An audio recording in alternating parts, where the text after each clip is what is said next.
안녕하세요. 통일부 대학생 기자단 6기 이정원, 이으뜸입니다.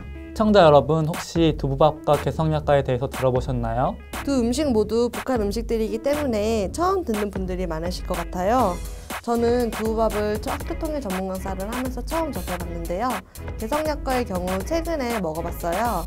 그게 바로 통일부 대학생 기자단이 아니면 제가 접해보지 못한 음식이 아니었을까라는 생각이 듭니다.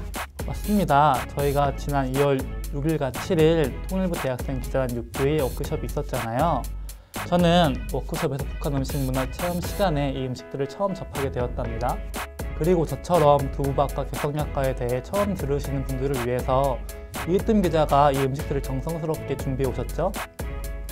바로 이것이 두부밥이고요. 이게 바로 개성약과입니다.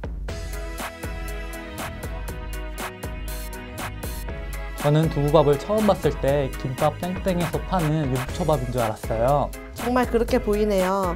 하지만 유부초밥은 일본의 가정 요리이고요. 두부밥의 경우 북한 음식이라는 점이 가장 큰 차이점이라고 볼 수 있습니다. 그렇습니다. 두부밥의 유래에 대해서 한번 알아보시죠. 그 두부밥은 원래 우리나라 전통 음식은 아니고 북한에서 이제 배급제가 중단되고 사람들이 이제 여러 가지 장사 활동을 시작하면서 어떤 길거리에서 음식을 먹어야 될 필요성이 생긴 거예요. 그래서 사람들이 이제 그때부터 이 두부밥을 만들어내기 시작했죠. 그러니까 김이 없기 때문에 김 대신 일종의 발명품이죠. 두부밥은 90년대 북한의 고난의 행군 시기 북한 주민들이 배고픔을 극복하기 위해 만든 음식인데요. 만드는 방법도 무척 간편하죠? 네, 우선 두부를 삼각형 모양으로 잘라서 기름에 붙여 준비해 주는데요. 두부 한가운데 홈을 내서 밥과 양념장을 넣어서 곁들여 먹으면 정말 맛있는 두부밥을 만들 수 있습니다. 네, 두부밥에 들어간 그 양념장 맛이 정말 특이하던데요. 네, 이 양념장에는 고춧가루와 볶은 양파, 다진 마늘과 쪽파, 그리고 소금이 약간 들어가는데요. 개인의 기호에 따라 맛을 조절해서 먹으면 더 맛있게 먹을 수 있습니다. 네, 제가 직접 먹어보니 특별히 들어간 양념은 없는데 우리가 말하는 장맛이 이런 건가 싶을 정도로 끌리는 맛이 있더라고요. 두툼한 두부의 고소한 맛과 정말 잘 어울리던데요. 저도 그랬는데요. 한 개만 먹어도 배가 든든하니 간단하게 먹기에 너무 좋았어요. 그런데 북한 주민들이 두부밥을 만들기는 하지만 실제로 많이 못 먹는다는 말이 매우 충격적이었습니다.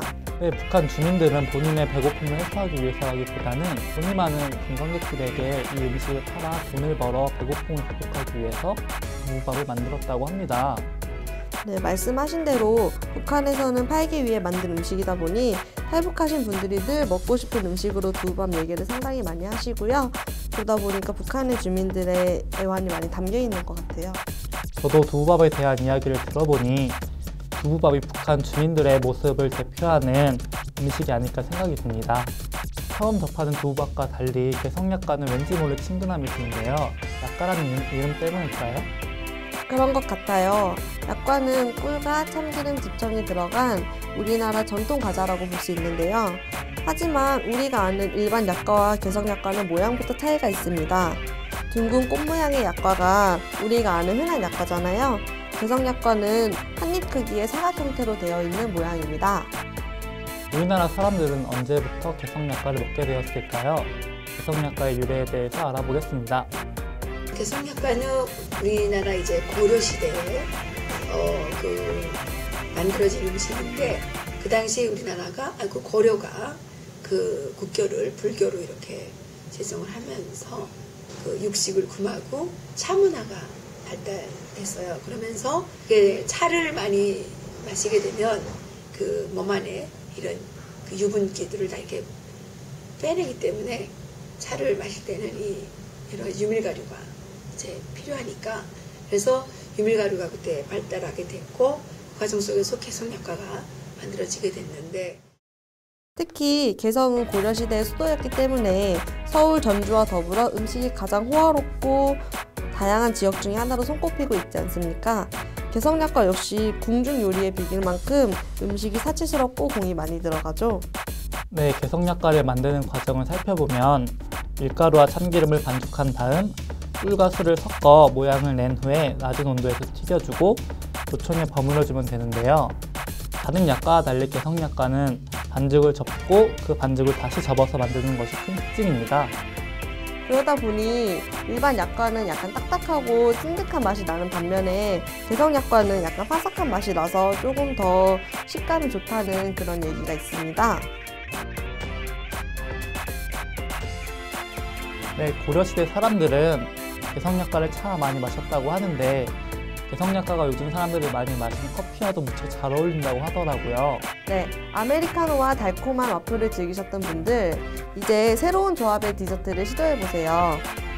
개성약과의 달콤함은 와플 못지 않은데요.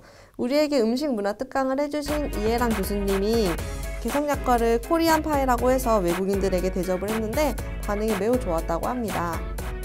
그래서 그런가요? 저는 개성약과가 우리 남북 통일과 매우 닮았다는 생각이 듭니다. 개성약과는 많은 노력과 정성을 들여 만드는 음식인데 비하여 그 맛을 보면은 달콤함을 정말 잊을 수가 없는데요.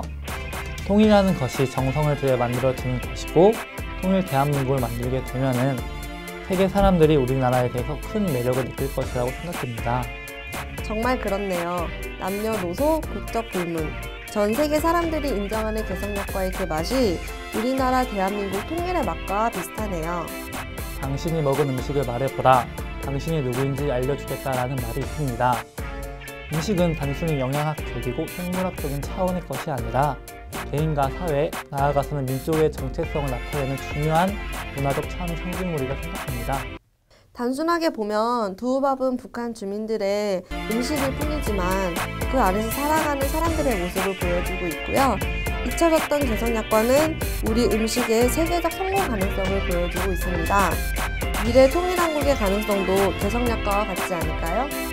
분단 이후 우리가 먹었던 음식들은 무엇이 있나요? 우리가 너무 편식만 하고 있었던 건 아닌지 반성해보아야 할 때입니다. 남북이 하나된 밥상. 통일 음식들을 준비하는 데는 많은 시간이 걸립니다.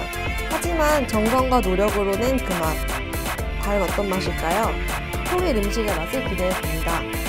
지금까지 6기 통일부 대학생 기자단 상품이들 이익금 이정원 기자였습니다. 감사합니다.